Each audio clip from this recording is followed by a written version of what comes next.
কত বড় দুঃখের কথা, গতকালকে আমাদের সবার প্রিয় জাবের ভাইকে গুলিবিদ্ধ করেছে পুলিশ। এবং দুঃখের বিষয় যে দেশের একজন সেবক পুলিশ, তো সে যদি অন্যায়ভাবে তার লোকজনকে এভাবে গুলিবিদ্ধ করে, এভাবে পেটায়, এটা খুবই দুঃখজনক। এগুলা কি চলতেছে? আমাদের আমরা কংগ্রেসম্যান আবু হত্যার বিচারের জন্য আসছি।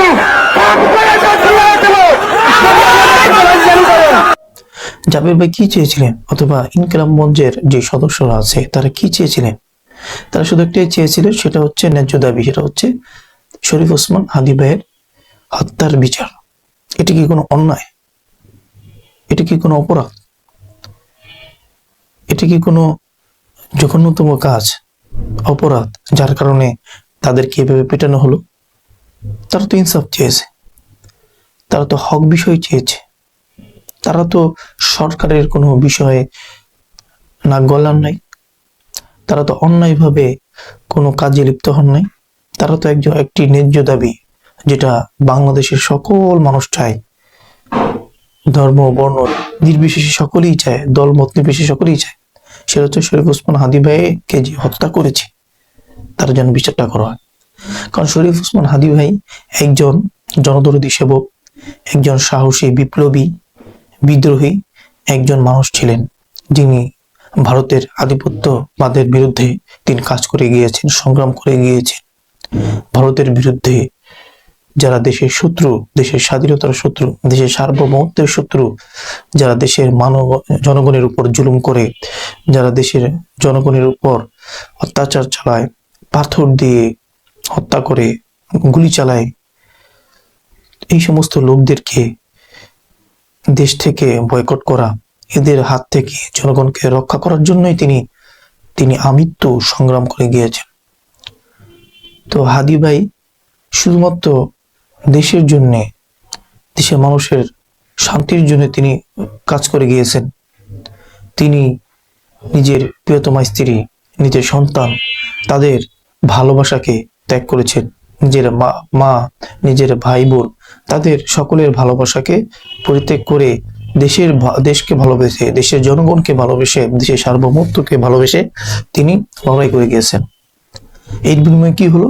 এর বিনিময়ে তাকে জান দিয়ে দিতে হলো। অথচ তিনি দেশের জন্য কাজ করলেন, অথচ দেশের লোকেরাই তার জানকে নিয়ে নিল। আর এই কারণে বাংলাদেশের সকল জনগণ হাদি ভাইয়ের হত্যার বিচারের ক্ষেত্রে একমত হয়ে উঠেছে। কারণ তিনি মাজলুম ছিলেন, তিনি দেশের জন্য জান দিয়েছেন। এই জন্য দেশের সকল জনগণের চাহিদা হচ্ছে হাদি ভাইয়ের হত্যাকারী যারা, তাদেরকে ধরে তদন্ত করে তাদেরকে বিচারের আওতায় আনা। এটা প্রত্যেকটা জনগণের দাবি। তো ইনকিলাব মঞ্চের সদস্যরা, জাবের ভাই, জুমা আপু, আম্মার ভাই, তারা মাঠে নেমেছেন এই দাবিকে নিয়ে। কিন্তু তাদের এই দাবির কারণে আজকে তাদেরকে গুলিবিদ্ধ করা হয়েছে, তাদেরকে নির্মমভাবে পেটানো হয়েছে, আঘাত করা হয়েছে। কেন ভাই? তারা কি করেছে? তারা তো ইনসাফ চেতে এসেছে, আপনারা কেন দিচ্ছেন না? বিশেষ করে ডক্টর ইউনূস, আপনার কাছে তারা একটা জিনিস চেয়েছে, সেটা দিলে আপনার সমস্যা কোথায়? আপনারা কেন তাদের উপর এভাবে হামলা করাচ্ছেন? কিভাবে তাদেরকে গুলিবিদ্ধ করাচ্ছেন? এরকম না যে তারা তো কোনো অন্যায় বিষয় নিয়ে এসেছে, তারা তো একটা হত্যার বিচার নিয়ে এসেছেন, যেটা সবাই চায়, দেশের জনগণ চায়। আপনারা হচ্ছেন দেশের জনগণের সেবক, দেশের জনগণ একটা জিনিস চাচ্ছে, আপনি তো সেটা দিয়ে দিবেন খুশি মনে।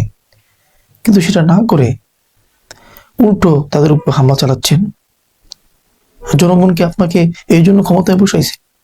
আপনাদের এই কর্মকাণ্ড দেখলে আমাদের মনে হয় যে এই হাদির হত্যার ক্ষেত্রে আপনাদের সরকারের কারো কোনো অংশীদারিত্ব আছে, অথবা বিএনপির কারো কোনো অংশীদারিত্ব আছে বড় নেতার, যার কারণে আপনারা এই বিচারের দিকে যাচ্ছেন না। তাদের ভয়ে, তাদের টাকার প্রলোভনে আপনারা বিক্রি হয়ে, আপনারা নিজেদেরকে মিটিয়ে দিয়ে, আপনারা হাদির মতো এই মাজলুম, যার ছোট একটা বাচ্চা আছে, তাদের দাবি হত্যা, এই হত্যাটা বিচার হোক, এই বিচারটা আপনারা করছেন না। কাল কিয়ামতের ময়দানে কি জবাব দিবেন ডাক্তার ইউনূস অথবা যারা প্রশাসনের লোক আছে? ভাই তোমরা তো সবাই মুসলমান হওয়ার পর তোমরা কেন অন্যায়ের বিরুদ্ধে নিচ্ছ? তোমরা কেন সালামের পক্ষ নিচ্ছ? তোমরা কেন টাকার কাছে বিক্রি হয়ে যাচ্ছ? তোমরা শরীফ ওসমান হাদি ভাইয়ের হত্যার বিচারটা করো। জনগণ তোমাদেরকে জান মাল দিয়ে ভালোবাসবে, তোমাদেরকে আজীবন মনে রাখবে। এটা ভালো না? নাকি সামান্য কিছু টাকার কারণে নিজের মান ইজ্জত সবকিছুকে তুমি বিক্রি করে দিলা? এই জন্য সরকারের কাছে আবদার করছি, অতি শীঘ্রই অতি দ্রুতই শরীফ ওসমান হাদি ভাইয়ের হত্যার বিচারটা করা হোক এবং যারা গুলিবিদ্ধ করেছে তাদেরকে কঠিনভাবে শাস্তির আওতায় আনা হোক, এটা নির্বাচনের আগেই। সুপ্রিয় দর্শক, ভিডিওটা যদি আপনাদের কাছে ভালো লেগে থাকে এবং এই ব্যাপারে আপনার কোনো মন্তব্য থেকে থাকে তাহলে অবশ্যই কমেন্ট বক্সে জানান এবং ভিডিওটি হাদি ভাইয়ের হত্যার বিচারের দাবিতে আপনি অংশগ্রহণ হিসেবে আপনি এই ভিডিওটি দ্রুত শেয়ার করে দিন আপনার বন্ধুদের কাছে, যাতে করে এই মেসেজটা পুরো বাংলাদেশের মানুষের কাছে পৌঁছে যায়। ধন্যবাদ। আসসালামু আলাইকুম রহমতুল্লাহ। দেখা হবে পরবর্তী কোনো একটা ভিডিওতে।